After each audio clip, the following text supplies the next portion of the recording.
विष्णू गुरुर्देवो महेश्वरा गुरु साक्षात परब्रह्म तस्मै श्री गुरुवे नमः. मागच्या महिन्यात म्हणजे दिनांक 5 जून रोजी भगवान शंकर या विषयावर मी बोललो होतो. तो भाग पहिला होता. आज भाग दुसरा आपण बघणार आहोत. मागच्या वेळी आपण पाहिलं की भगवान शंकरांचं म्हणजे स्वरूप कसं आहे, शिवलिंग, नंदी हे कशाचे प्रतीक आहे, अमरनाथचं ज्योतिर्लिंग, अमरनाथचं शिवलिंग आणि इतर ज्योतिर्लिंग यांची आपण माहिती घेतली. आज आपण भगवान शंकरांबद्दल जे आपल्याला इतर विषय आहेत त्याविषयी जी माहिती दिलेली आहे तर ते आपण आता मागील पानावरून पुढे सुरू करू. तर प्रश्न असा आहे, म्हणजे गुरुदेवांना विचारल्यासारखं हे प्रश्नोत्तर तयार केलेले आहेत. तर कन्याकुमारी, मीनाक्षी, मदुराई, वणीची सप्तशृंगी देवी, जेजुरीचा खंडोबा, पांडुरंग, कोल्हापूरची महालक्ष्मी माता, तसेच हिमालय, पशुपतेश्वर, गंगा नदी, नर्मदा नदी यांचे काय महात्म्य आहे हे भगवान शंकरांशी सर्व संबंधित आहे. आणि याबद्दल आपल्याला गुरुदेवांनी रामकृष्ण उवाच, नंतर गुरुवाणी आणि सद्गुरु संवाद याच्यात माहिती दिलेली आहे. त्याचं हे संकलन आहे. कन्याकुमारी ही देवी भगवतीचेच रूप म्हणजे पार्वतीचेच रूप आहे. म्हणजे ईश्वरी शक्ती ही एकच आहे. भगवतीची सर्व रूपे ही कुमारिकेचीच आहेत. कन्या ही कुमारिकाच असावी. म्हणूनच आपल्यामध्ये लग्नाच्या वेळी कन्यादानाची पद्धत आहे. हल्ली ती पद्धत पाळली जात नाही, पण पूर्वीच्या काळी कन्याचं दान केलं जायचं. कन्याकुमारिकेच्या मस्तकावर अर्धचंद्र आहे. तिला तिळाच्या तेलाने स्नान घालतात. जिथे शुद्ध तूप उपलब्ध नसेल तिथे तिळाच्या तेलाचाच वापर करावा अशी धर्माज्ञा आहे. पार्वतीचा जन्म हिमालयातला असला तरी भारताच्या दुसऱ्या टोकाला ती उभी आहे. यामध्ये शक्ती निर्माण करण्याचा मुख्य हेतू आहे. त्या शक्तीद्वारा त्यांना आधार मिळावा या अर्थानं ते स्वरूप मानलं आहे. आपण मागच्या वेळी पाहिलंय की भगवान शंकर हे कैलास पर्वतावर म्हणजे भारताच्या उत्तर दिशेकडनं दक्षिणेकडे पाहतात आणि कन्याकुमारी हिचं स्थान मात्र ही आपल्या भारताच्या दक्षिण टोकावर, जिथे तिन्ही समुद्र एकत्र येतात त्या टोकावर तिचं स्थान आहे. म्हणजे एकीकडनं माता पार्वती आणि उत्तरेकडनं भगवान शंकर यांची कृपादृष्टी भारतावर कायम राहील असं हे सगळं रचना आहे. समुद्र म्हणजे पाण्याचा अखंड ओघ. समुद्र या स्वरूपाला शिवस्वरूप मानलेलं आहे. कन्याकुमारीच्या ठिकाणी तिन्ही समुद्र एकत्र आलेले आहेत. बंगालचा उपसागर, अरबी समुद्र आणि हिंदी महासागर. म्हणून प्रत्यक्ष शिवाच्या चरणी वास करून राहण्यासाठी, त्या स्वरूपाशी एकरूप होण्यासाठी पार्वती कन्याकुमारीला येऊन उभी राहिली आहे. यामध्ये शिवोपासनाच दिसून येते. म्हणजे बघा, समुद्र हे भगवान शंकरांचंच रूप आहे हे आपल्याला गुरुदेवांनी सांगितलेलं आहे. आता मीनाक्षी देवीबद्दल गुरुदेवांनी सांगितलंय की हे मंदिर मदुराई येथे आहे. हे देवी पार्वतीचेच रूप आहे. मदुराई म्हणजे मृदू व आई. मीनाक्षी याचा अर्थ मन व अक्ष, मनाची इच्छा पुरी करणारी देवता म्हणजे मीनाक्षी. मीनाक्षी हे भगवतीचेच रूप आहे. मीनाक्षीची मूर्ती ही नुसती पाषाणाची नाही तर ती रत्ने कुठून तयार झालेली आहे. मीनाक्षी म्हणजे शक्ती. सप्तशृंगी देवी हे देवी पार्वतीचेच रूप आहे. ही देवी नाशिक जवळ वणीगावी डोंगरावर शिळेमध्ये कोरलेली आहे. देवीचे हे स्थान आजही जागृत आहे. अजूनही नित्य शक्ती अनुभवाला येत आहे. कोल्हापूरची महालक्ष्मी, तिच्या मस्तकावर शिवलिंग आहे. म्हणूनच ही मूर्ती शिवस्वरूप आहे. त्यामुळेच तिथे अभिषेक होतो. ही जगन्माता आहे. जेजुरीचा खंडोबा येथील रूप हे काळभैरवासारखे शिवाचेच रूप आहे. खम म्हणजे आकाश. आकाशातील जी सूर्य देवता तीही काळभैरव आहे. खंडोबा हे महाराष्ट्राचे कुलदैवत आहे. ही मूळ क्षत्रियांची देवता आहे. पूर्वीच्या काळी क्षत्रियांना लढाईच्या वेळी अंगावर जखमा झाल्या की औषध म्हणून लावण्याची पद्धत होती. हळद ही प्रासादिक असल्याने खंडोबाचे तेथे वापरतात. येथे सरदार महादजी शिंदे यांनी दिलेली तलवार अजून आहे. येथे जे सध्याचे शिवलिंग आहे त्याच्या खाली आणखीन एक आत्मलिंग आहे. त्या लिंगाचे दर्शन भक्तांना फक्त श्रावण महिन्यात मिळते. खंडोबाची आरती श्री समर्थ रामदासांनी केलेली आहे. येथील शिवलिंग हे आयताकृतीच्या आकारात आहे. हे फक्त जेजुरीलाच पाहायला मिळते, नाहीतर नेहमी उभी लिंगे आकृती पाहायला मिळतात. हे भूगर्भातून निघालेले लिंग आहे. पंढरपूरच्या पांडुरंगाच्या डोक्यावर शिवलिंग आहे, म्हणून येथे शिव आणि विष्णू या दोन्ही शक्ती एकत्र आहेत. हिमालयाबद्दल गुरुदेवांनी सांगितले की पुस्तकांमध्ये हिमालयाचे किती वर्णन केले असले तरी भव्यतेची कल्पना येत नाही. हिमालय हा विंध्य पर्वतासारखा उंच व सपाट नाही, तो टप्प्याटप्प्याने अफाट पसरलेला आहे. हिमालयात काही गुहांमध्ये ऋषीमुनी तपश्चर्या करीत बसलेले आहेत. हे शोधायला आजकालच्या मनुष्यात एवढे धारिष्ट नाही, धैर्य नाही. त्याला संपूर्ण संशोधक वृत्तीची व त्या कामासाठी वाहिलेली माणसेच लागतात. भगवंताचे वैराग्य हिमालयात पाहावयास मिळते. स्थावराणाम हिमालयोस्मी. भगवंताचे स्थिर रूप पाहायचे असेल तर हिमालयाकडे बघा, असे भगवंतांनी गीतेमध्ये सांगितलेलं आहे. सर्वात शुद्ध पाणी हिमालयात मिळते. मात्र पाणी पिताना वस्त्राने गाळून प्यावे, कारण तेथील पाण्यात बारीक रेती असते. शिवाय इतकी थंडी असते की पाणी थोडे गरम करून प्यावे लागते. पशुपतेश्वर भगवान शंकरांचे हे ठिकाण नेपाळमध्ये आहे. हे तो कुठे कशा प्रकारे वास करील, त्याचा हेतू काय, हे सर्वसाधारण माणसाच्या लक्षात येत नाही. त्याचे कारण असे की भारतीय युद्धानंतर पांडवांना भगवान शंकरांचे दर्शन घेण्याची अति इच्छा झाली. अनेक ठिकाणी शोध करून सुद्धा भगवान कुठेही सापडेना.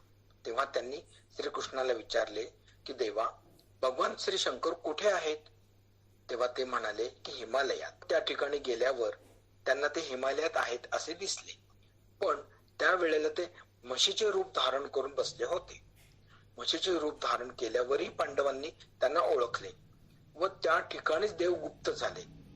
आश्चर्य करण्यासारखी गोष्ट ही, हिमालयातील केदारनाथ या ठिकाणी ते गुप्त झाले व नेपाळात पशुपती येथे प्रकट झाले.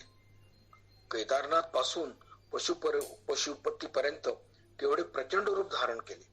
एवढे रूप धारण केले की मानवाला ते पेलवणे अशक्यच आहे.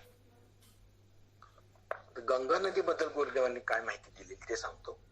गंगा नदी ही मेरू पर्वताची म्हणजेच हिमालयाची कन्या आहे. उमा म्हणजेच पार्वती ही तिची बहीण. गंगा नदीच्या स्नानाचे काय महत्व असेल तर ती अनेक खाणीतून बाहेर पडलेली आहे. विज्ञानाच्या दृष्टिकोनातून जर तिचा विचार केला तर मनुष्य जन्माला येताना अनेक आवरणे घेऊन येतो व त्या आवरणांचे लक्षण पाहायचे असेल तर या देहाला वारंवार निरनिराळ्या इच्छा होतात किंवा मनाच्या ठिकाणी अस्वस्थता असते. मन हे शरीराच्या मध्ये वास करीत असताना अशा प्रकारचा अनुभव काय येतो याचा शोध घेतला आणि त्यांनी आवर्जून या हिंदू लोकांना आवाहन केले की आयुष्यात एकदा तरी या गंगा नदीत तुम्ही स्नान करा. या गंगेचा लाभ घ्या, म्हणजे तुमच्या मनाच्या ठिकाणी असलेले दोष आपोआपच नाहीसे होतील. गंगा आणि यमुना ही आपल्याकडे अत्यंत प्राचीन तीर्थे आहेत.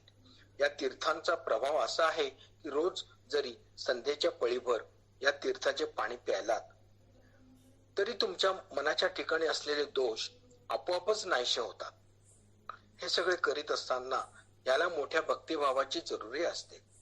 मात्र गंगा काठी, गंगा तीरी राहणारे लोक पाणी म्हणून जर पित असतील तर त्याचा परिणाम होण्याची शक्यता नाही. पण पाणी पिताना मी गंगा तीर्थ पितो असा जर भाव तुम्ही मनाशी ठेवलात तर तुमच्या मनाचे दोष निश्चित कमी होतील.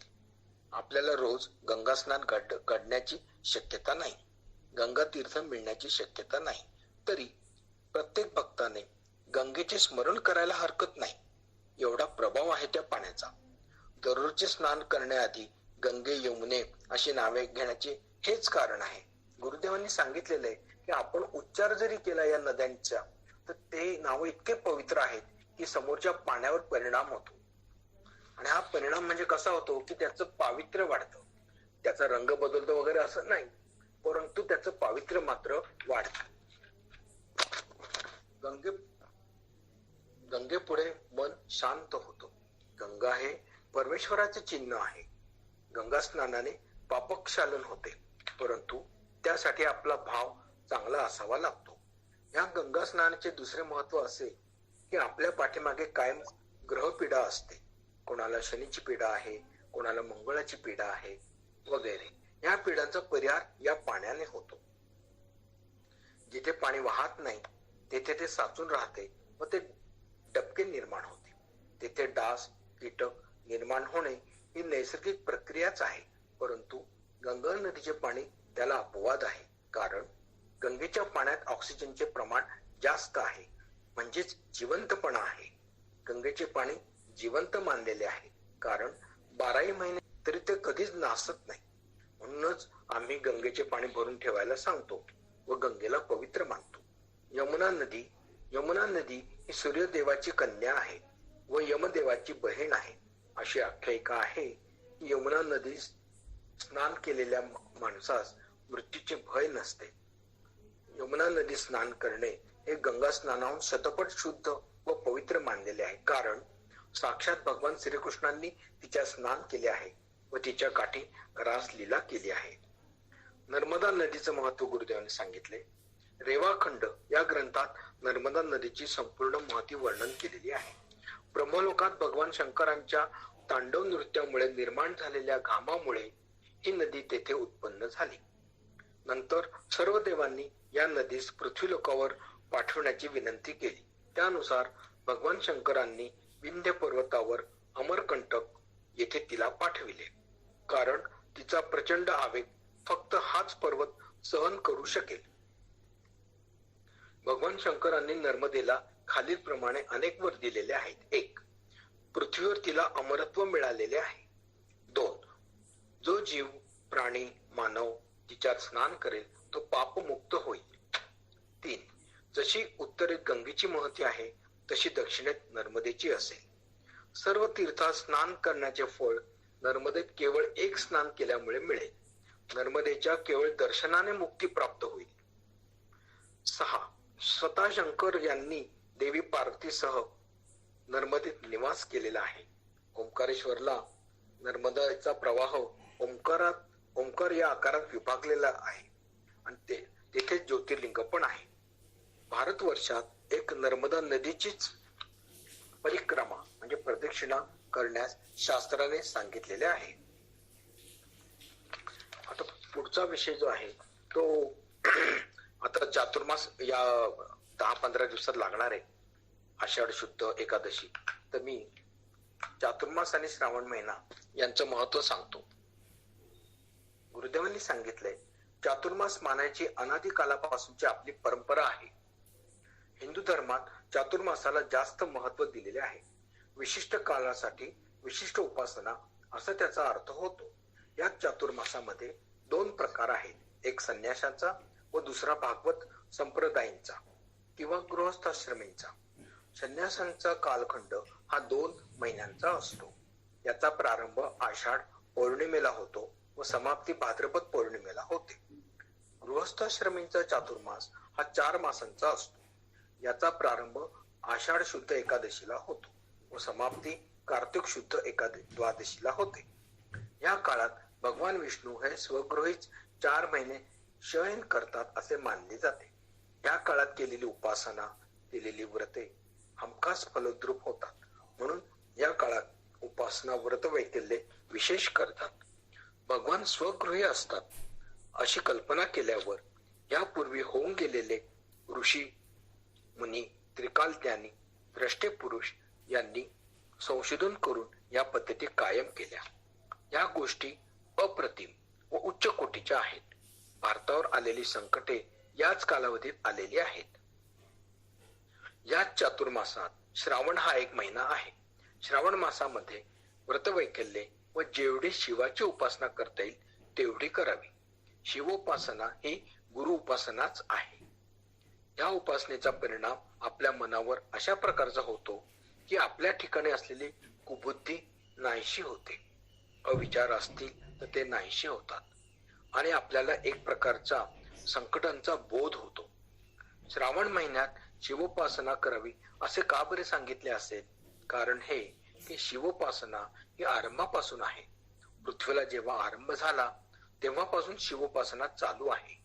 याच मासात भगवान श्रीकृष्णांनी जन्माष्टमीस अवतार घेतलेला आहे व त्यामुळे श्रावण मासाला पूर्णत्व आलेले आहे. तुम्ही लोकांनी चातुर्मास करायचा म्हणजे काय करावे? तर तुम्ही तुमच्या मनात ठरवा की नित्याने एक व्रत घेऊन त्याचे तंतोतंत पालन करू.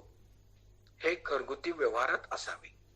अमुक उपासना किंवा इतके वेळा ईश्वर स्मरण केल्याशिवाय अन्न ग्रहण करणार नाही किंवा घराबाहेर जाणार पडणार नाही किंवा इतर कोणतेही काम करणार नाही. निश्चय लहान किंवा मोठा असो, एकदा तुम्ही या नियमाने वागण्यास सुरुवात केली की ती दिव्य शक्ती मदतीसाठी तुमच्या मागे येते. आपण या नियमाचे सातत्याने आचरण ठेवले की ती शक्ती बांधील होते. शिवाची उपासना करणे म्हणजे काय? तर शिवलीलामृताचे पठण करावे. ओम नमः शिवाय चा जप कमीत कमी 108 वेळा करावा. स्त्रियांनी ओम नमः शिवाय या जपाचे उच्चारण केले तरी चालते, फक्त त्याच्या बरोबर बीज मंत्र म्हणू नये. शिवोपासना शं करोति शंकरः. शं म्हणजे कल्याण, कल्याण करणारे भगवान शंकर असा या शब्दाचा अर्थ आहे. शिवोपासना करण्याचे विविध मार्ग आहेत. उदाहरणार्थ शिवलीलामृताचे पठण करणे, ओम नमः शिवायचा मंत्र म्हणणे, श्रावणी सोमवार करणे, रुद्राभिषेक करणे इत्यादी. श्रावण महिन्यात केलेली उपासना शिवाला अत्यंत प्रिय आहे. श्रावण महिन्यात शिवोपासना जसजशी अधिक प्रमाणात करावी तशी ती लवकर फलद्रूप होते. सोमवार शिवाचा वार आहे. त्या वारी शक्य असल्यास कोरडा उपवास करावा, फराळ करू नये. भगवंताला बिल्वपत्र अर्पण करून उपवास सोडावा. चातुर्मास सत्संगासाठी साजरा करायचा, यासाठी काय करावे? तर जमलेले सर्व साधक यांनी एकच नियम चातुर्मासासाठी करावा व तो 4 महिन्यात पूर्ण करावा, असं गुरुदेवांनी सत्संगाच्या ससऱ्यांसाठी सांगितलेलं आहे. श्रावण भाद्रपद महिन्यांमध्ये देवदेवतांचा आपल्या घरात वास असतो. श्री शंकर, पार्वती, जिवती, मंगळागौरी, हरतालिका, पुढे गौरी गणपती येतात. त्यांची पूजा अर्चा, तसेच नित्य पूजेतील देवदेवतांची पूजा आणि मूळ कुलदेवतेची पूजा उपासना यात फरक आहे. कुलदेवता ही 12 महिने पूजनासाठी आहे आणि श्रावणात महादेवाची सेवा, मंगळागौरीची सेवा या उपासना तात्कालीन उपासनेमध्ये मोडतात. अशा उपासनांना व्रत म्हणायला हरकत नाही. कुलदेवतेचं पूजन मात्र 12 महिने करणं आवश्यक आहे. शंकर पार्वतीच्या व्रताशी संबंधित असणारी मंगळागौर, हरतालिका, शिवरात्री इत्यादी आदी व्रत या लिंगदेह शुद्धी आणि आत्मशुद्धी करताच निर्माण झालेली आहेत. हे सर्व रात्रीचे उत्सव आहेत. रात्रभर जागरण करण्याचा हेतू असा की या उत्सव साजरे करण्यामध्ये ही शक्ती प्राप्त व्हावी. हृदय द्रवणं हे उपासना सिद्ध झाल्याचं फळ आहे. उपासना कोरडी जर होत असेल तर त्यातून आनंद न मिळता नुसते कष्ट होतात. सणवार, व्रतवैकल्य, उत्सव इत्यादी गोष्टी संस्काराचा एक भाग म्हणून तर कराव्याच, परंतु त्याचबरोबर या गोष्टी करण्यामुळं आपण सर्वांच्या आनंदात सहभागी होतो. त्या निमित्ताने सर्वजण एकत्र येतात, एकमेकांच्यात प्रेम वाढतं, सलोखा निर्माण होतो. म्हणजे यामध्ये धर्मजीवनाबरोबर सामाजिक जीवन आपोआपच जगलं जातं. याकरता या उत्सवादी गोष्टींना महत्व द्यायचं असतं. सणवार, उत्सव हे कोणत्याही देवतेचे असावेत. त्यामध्ये देवी, शंकर, दत्तात्रय किंवा गणपती कोणतीही देवता जरी असली तरी उत्सव हे साजरे करावेत. श्रावणात जी श्रावणी केली जाते हा विधी शरीर शुद्धीसाठी करतात. त्यातूनच मनाची शुद्धी होते. नाग या देवतेचे स्वरूप कसे आहे? नागपंचमीचे काय महत्व आहे याबाबत गुरुदेवांनी सांगितलंय. नाग स्वरूप हे विष्णू स्वरूप आहे. भगवान विष्णू नागाच्या शय्येवर जातात, म्हणून नागपूजन हे मानलेलं आहे. नाग हे काळाचं रूप मानलेलं आहे. अशा काळावरही ईश्वराचे नियंत्रण आहे, याचे हे प्रतीक आहे. भगवान शंकरांनी जो नाग धारण केला आहे तो संपूर्ण श्वेत वर्णाचा आहे. पांढरा नाग हा क्वचित पाहायला सापडतो. नाग हा अतिशय विषारी व थंड आहे. तो पाण्यात राहत असला की पाणी गोड असते. नाग पाण्यातील विषारी प्राणी खाऊन पाणी नेहमी खाऊन टाकीत असतात. पाण्यात लहान लहान नाग असतात, तेही अतिशय विषारी असतात. प्रवरा नदीच्या पाण्यात नाग आढळतात. त्या नदीचे पाणी नेहमी गोड असते. हे नाग मासे व बेडूक खातात. नाग पाण्यात उड्या मारित असतात. नागाचा थंडपणाकडे राहण्याचा कल असतो. जिथे कायम गार वारे वाहतात असतात तेथे ते राहतात. परंतु नाग बर्फाच्या प्रदेशात सापडत नाहीत. जिथे गार वारे आहेत, थंड वारे आहेत, ते वाहत असतात. परिसर निर्मनुष्य झाला की नाग बाहेर येतात व थंडगार वारे अंगावर घेत असतात. नाग उष्ण प्रदेशात सापडत नाही. केवडा, गुलाब, मोगरा ही फुले जिथे असतात तेथे हमखास सापडतात. त्यांना सुगंधी वासाची आवड असते. नागाचे डोळे व कान एकत्र असतात, म्हणजे डोळ्यांनी नाग पाहतात आणि डोळ्यांनीच ऐकतात. अजूनही शास्त्रज्ञांना याचा शोध लागलेला नाही.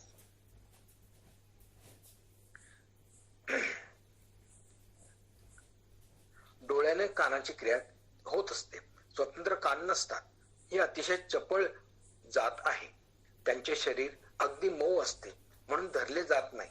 धरले गेले तर हातातून निसटून जातात. नाग जेव्हा कात टाकतात तेव्हा सुस्त असतात. अशा वेळी ते धरले जातात. जेव्हा कात टाकतो तेव्हा त्याचा पुनर्जन्मच असतो. संबंध शरीरावरची अखंड कात टाकली जाते. काही लोक सापडलेली कात घरात आणतात. त्यांना असे वाटते की घरात कात असली तर घरात पैसा येतो, परंतु ही चुकीची समजूत आहे. कात ही नागाची घाण आहे, ती घरात आणू नये. काही नागाच्या डोक्यावर पन्ना हिरा असतो. जसा नाग मोठा होत जातो तसा हिरा मोठा होत जातो. हा नाग दुर्मिळ आहे. नाग हा अतिशय तापट असतो. कोणी त्याला डिवचले तर तो फणा काढतो. तो होऊन कोणाच्या वाटेला जात नाही. ते शतायुषी असतात. काही वयस्कर नाग केसाळ असतात. नागाची उत्पत्ती तशी कमी आहे. तो असल्यामुळे उंदरांची उत्पत्ती नियंत्रणामध्ये राहते. उंदीर वाढले तर शेतीमध्ये उगवलेले अन्न फस्त करून टाकतात.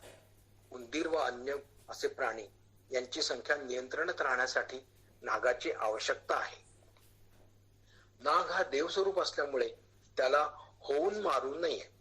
त्याला मारले तर मारणाऱ्याच्या घरात दारिद्र्य येते. कर्नाटकामध्ये येथे चंदनाचे जंगल आहे, तेथे नागाची वस्ती जास्त आहे, कारण चंदन हे थंड आणि सुगंधी आहे. नाग वासाने धुंद होत असतात. त्याच्या जिभेला 2 भाग असतात. ती कात्रीसारखे काम करीत असतात. त्या जिभेच्या 2 पात्यात उंदीर धरला जातो.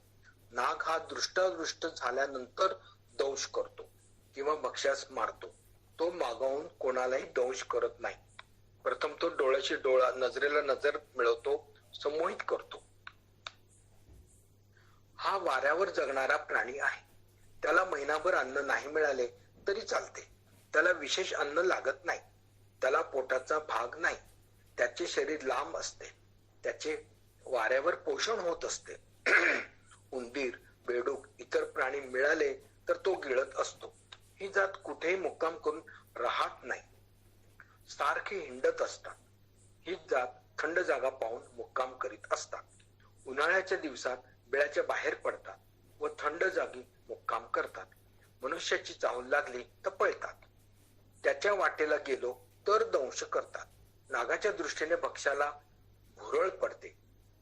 तो भक्ष तेथेच थांबतो. तेथून तो हलत नाही. नाग त्या भक्ष्याला गिळून टाकतो. नाग उंदीर अशाच तऱ्हेने गिळत असतो.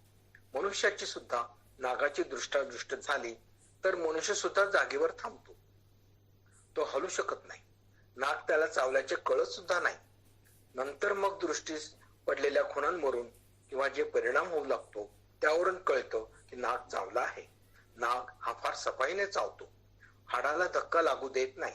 मांसल भागावर चावतो. नाग होऊन मनुष्याच्या वाटेला जात नाही. परंतु जेव्हा कोणी त्याला मारायला आले की मग दृष्टादृष्ट करतो आणि नंतर चावतो. तुम्ही प्रतिकार कराल तेव्हा फणा उगारतो. नागाचे नाक व डोळे एकत्र असतात. ते काळाचे स्वरूप आहे. नागाला ऐकू येत असते. सापाला मात्र ऐकू येत नाही. म्हणून सापाला भैरोबा म्हणतात. नागाला पाहिले की मनुष्य स्वभाव असतो की त्याला मारणे, परंतु नागाला मारू नये. जे लोक नाग मारतात त्यांच्या कुंडलीत काळसर्प योग येतो. तो योग्य संतती होऊ देत नाही. एखाद्या गरोदर स्त्रीने नाग कुठे आहे असे फक्त दाखविले तरी त्याचा परिणाम होणाऱ्या संततीवर होतो. आपले एक भक्त आहे. त्याचा मुलगा सतत जीभ बाहेर काढत असतो. काळा व पांढरा नाग अतिशय दुर्मिळ आहे. काळा नाग म्हणजे महाविष आहे. नागाचे विष मधुर असते. प्रत्यक्ष चव घेतली तर ते मधुर लागते. ते जेव्हा रक्तात भिनते तेव्हा ते विष असतं. नाग व साप चावल्यानंतर म्हणूनच मिरच्या खायला देत असतात. काही मुळे अशा आहेत की त्या घरात असल्यावर घरात नाग येत नाही. गुळमाशी ही अशी एक मुळे आहे. ती मुळे खाल्ली नाही. अंगावर माशी येत नाही. अस्ति अस्ति काळभैरव असे म्हटले तरी विंचू व नाग तेथेच थांबले पाहिजे. परंतु नाग पाहिला तर मनुष्य घाबरून जातो व त्याला काही सुचत नाही. नागाला शक्यतो मारू नये. धरणारे लोक असतात. त्यांना बोलावून त्यांना तो दिला पाहिजे. गारुडी लोक नागपंचमी पर्यंत स्वतःजवळ नाग बाळगतात. पंचमी झाली की मग तो सोडून देतात. पंचमी झाली की नाग घरातून निघण्याचे प्रकार वाढतात. घारीचे भक्ष्य नाग आहे.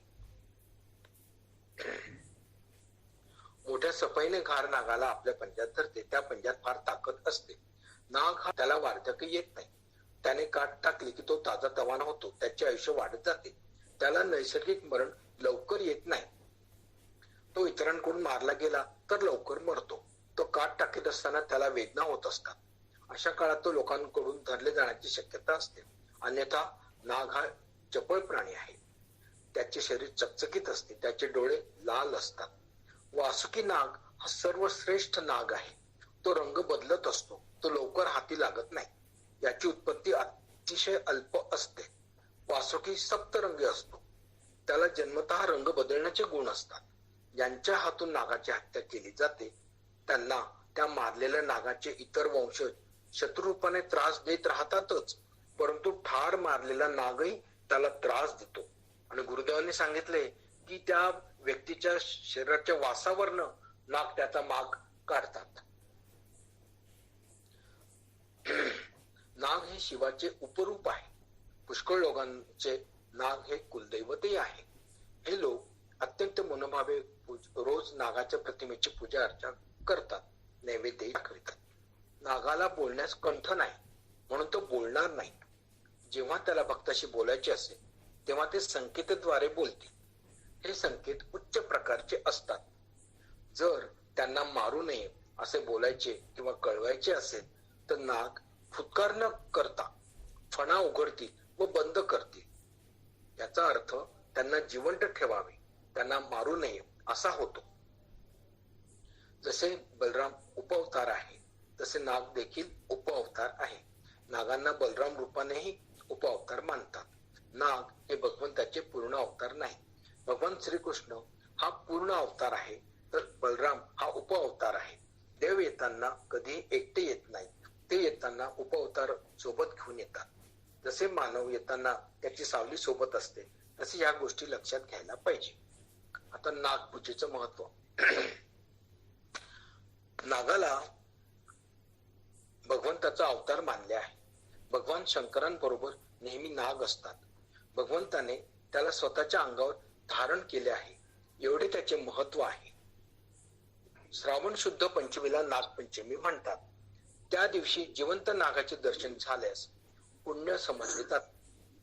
रूढीनुसार त्या दिवशी चूल पेटवत नाहीत, तसेच शिजवलेले अन्न खात नाहीत. फक्त उकडलेलेच अन्न खायला सांगतात. चुलीवर तवा पण ठेवत नाही. पूर्वी लोक चूल जमिनीवर पेटवीत असत. लोक जमिनीला म्हणजे पृथ्वीच्या वरच्या पापुद्र्याला नागाची पाठ समजत, म्हणून त्या दिवशी चूल पेटवली जात नसे. सध्या चूल जमिनीवर पेटवली जात नाही. स्वयंपाकघरात उभे ओटे बांधून गॅस पेटविला जातो. गॅसच्या शेगड्यांचा प्रत्यक्ष जमिनीशी संबंध येत नाही. लोकही अनेक मजली इमारतींमध्ये फ्लॅट घेऊन राहतात किंवा बंगल्यात राहतात, पण स्वयंपाकासाठी उभे ओटे असतातच. नागपंचमी हा खरा सण आहे. त्याला धर्मात आधार आहे. नागपंचमी ज्या वारी येते, बहुधा त्याच वारी आपले इतर सण येतात, हे सूत्र आहे. या अनुषंगाने मी या वर्षी पाहिलं या प्लव नाम संवत्सराचं, तर बघा या संवत्सरात नागपंचमी शुक्रवारी आलेली आहे. आणि हे आपण वर्ष बघताना ते मराठी म्हणजे पंचांगाचं वर्ष बघावं, हे महत्वाचं आहे. कधी कधी आपण सांगताना प्रसार सेवेला घाई गडबडीत आपण मागच्या वर्षाचं कॅलेंडर पाहिलं तर हे जुळणार नाही, म्हणून मी हे सांगतोय आपल्याला. तर या संवत्सरामध्ये दिनांक 13 ऑगस्ट रोजी शुक्रवारी नागपंचमी आली आणि गुरुदेवांनी सांगितले की बहुधा त्याच वारी आपले इतर सण येतात. तर आता बघा, गणेश चतुर्थी, दसरा, दिवाळी, पाडवा, मकर संक्रांती, गणेश जयंती हे सगळे शुक्रवारी आलेले आहेत ह्या संवत्सरात. आणि ही गोष्ट सांगताना आपण मराठी संवत्सर म्हणजे आपलं दाते पंचांगानुसार गुढीपाडव्यानंतरचं वर्ष हे घेऊन तुम्ही बोलायला पाहिजे. तसेच या संवत्सरातील अक्षय तृतीया सुद्धा शुक्रवारीच आली होती. म्हणजे एवढे सण हे बरोबर हे जुळलेलं आहे.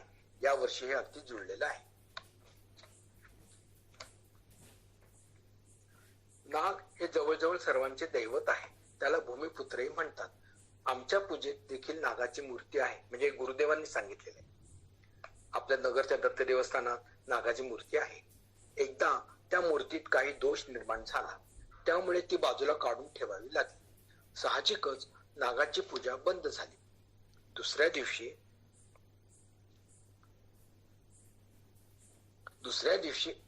दिवसापासून आपल्या अवतीभोवती नाग वावरत आहे असे गुरुदेवांना वाटू लागले. आपल्याला अशी भावना का होते याचा उलगडा होईना. खबरदारीचा उपाय म्हणून गुरुदेव रात्री झोपण्यापूर्वी बॅटरीने सर्व ठिकाणे तपासत असत आणि बॅटरी जवळ ठेवून झोपत असत. एकदा झोपेत हात बाजूला पडला आणि हाताला गार स्पर्श झाला. गुरुदेवांना वाटलं की हे राजश्री आले बहुतेक. गुरुदेव ताडकन उठले. दिवा लावला तर नाग नव्हता, फक्त बॅटरी होती व रात्रीच्या गारव्याने ती गार झाली होती, इतकेच. दुसऱ्या दिवशी नागाची प्रतिमा करून घेतली व पूर्वीप्रमाणे देवावर छत्रीप्रमाणे नागाचा फणा येईल अशा पद्धतीने बसवली. पूजा अर्चा व्यवस्थित सुरू केली. तेव्हापासून मनातून नागाची भावना निघून गेली. आपण नागाची प्रतिमा करून पूजा करतो हे योग्यच होय. नागपंचमी नंतर 3 दिवस अनध्याय पाळतात, म्हणजे वेद अभ्यास करीत नाही. सध्या बाजारात नागाच्या फण्यावर समईचा आकार असलेल्या अनेक समया मिळतात. अशा समयीत दिवे लावणे चूक आहे. नागाच्या आकाराच्या समया केवळ सुंदर दिसतात म्हणून वापरणे गैर आहे. नाग हे आपले दैवत आहे असे करण्याने देवतेचा अपमान होतो. याचे प्रायश्चित भोगावे लागते. पुण्य संपल्यानंतर जेव्हा संकटांची मालिका सुरू होते तेव्हा संकटे का येतात, कोणत्या चुकीने येतात याचा लवकर शोध लागत नाही. म्हणून आपल्याकडून कधीही कोणत्याही देवतेचा अपमान होणार नाही याची काळजी घ्या. गुरुदेवांनी सांगितलेलं आहे की आपले हे पाप पुण्याचे हिशोब आपल्याला कसे मिळतात. तर गुरुदेवांनी सांगितलेलं आहे की मानवाला पहिले त्याने केलेल्या पुण्याचं फळ मिळतं आणि एकदा ते फळ संपलं की मग त्याच्या पापाचं शिक्षा त्याला सुरू होते आणि मग व्यक्तीला कळत नाही की माझ्यावर एवढे संकट का येत आहेत.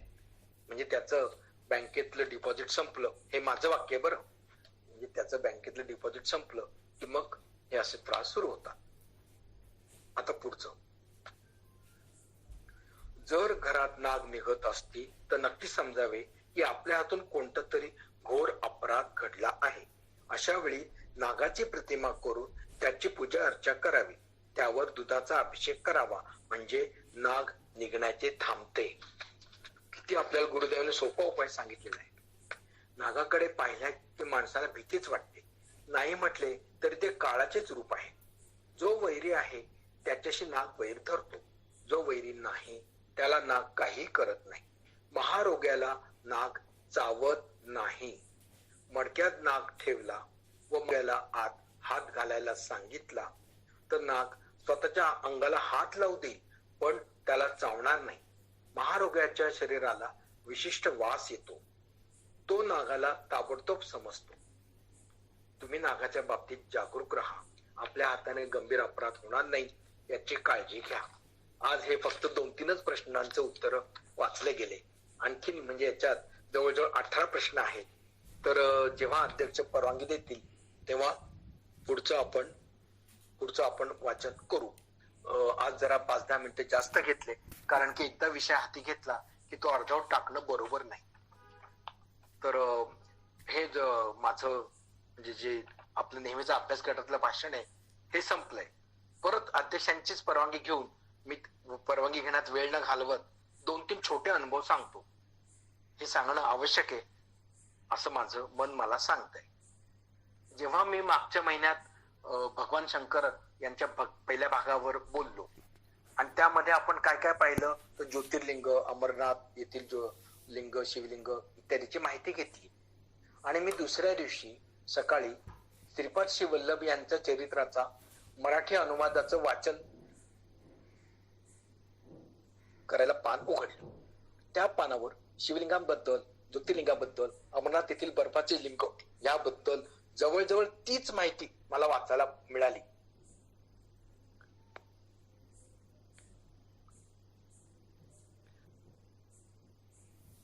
हे कुठे मिळते आता विचारलेलं आहे तर तुम्ही आयुर्वेदिक जे संस्था असतात त्यांना विचारा, किंवा ज्यांचा अभ्यास आहे वैद्यकीय क्षेत्राचा ते तुम्हाला त्याबद्दल सांगू शकतात. आता पुढचा एक छोटा अनुभव सांगतो. मी धुळ्याला शासकीय सेवेत असताना सहज म्हणजे आमच्या एक अशा दूरच्या नातेवाईक असलेल्या बाईंना सांगितलं, त्या आमच्या हाताखाली काम करत होत्या, किंवा आमच्या गुरुदेवांनी सांगितलेलं आहे की अस्ती अस्ती काळ भैरव म्हटलं की नाग, विंचू तिथेच थांबतात. पुढच्या महिन्यामध्ये त्यांच्या घरी नाग निघाला आणि त्यांनी अस्ती अस्ती काळ भैरव याच त्या म्हणत राहिल्या. आणि मग नाग धरणाऱ्या व्यक्तीला बोलवलं गेलं. तोपर्यंत त्या म्हणत राहिल्या आणि नाग तिथेच थांबला. म्हणजे थिअरी आणि प्रॅक्टिकल हे बरोबर बघायला मिळालं. तसंच मी अमरावतीला प्रसार सेवेला गेलो होतो. माझ्या बरोबर नगरचे पुराणिक होते आणि आम्ही एका घरी गेलो असताना काय कोणाष्ट गुरुदेवांनी मला काय बुद्धी दिली, मी सहज त्यांना सांगितलं की घरात जर नाग निघाला तर अस्ती अस्ती काळ भैरव म्हणावं. आणि त्या बाई म्हणाल्या, अरे आमच्या घरी मागच्या आठवड्यातच नाग निघाला होता आणि मी सुद्धा अस्ती अस्ती काळ भैरव हेच म्हणत होते. म्हणजे बघा की आपण जे बोलतो किंवा आपल्याला जे प्रसार सेवेला गुरुदेव बुद्धी देतात ती तिथे त्या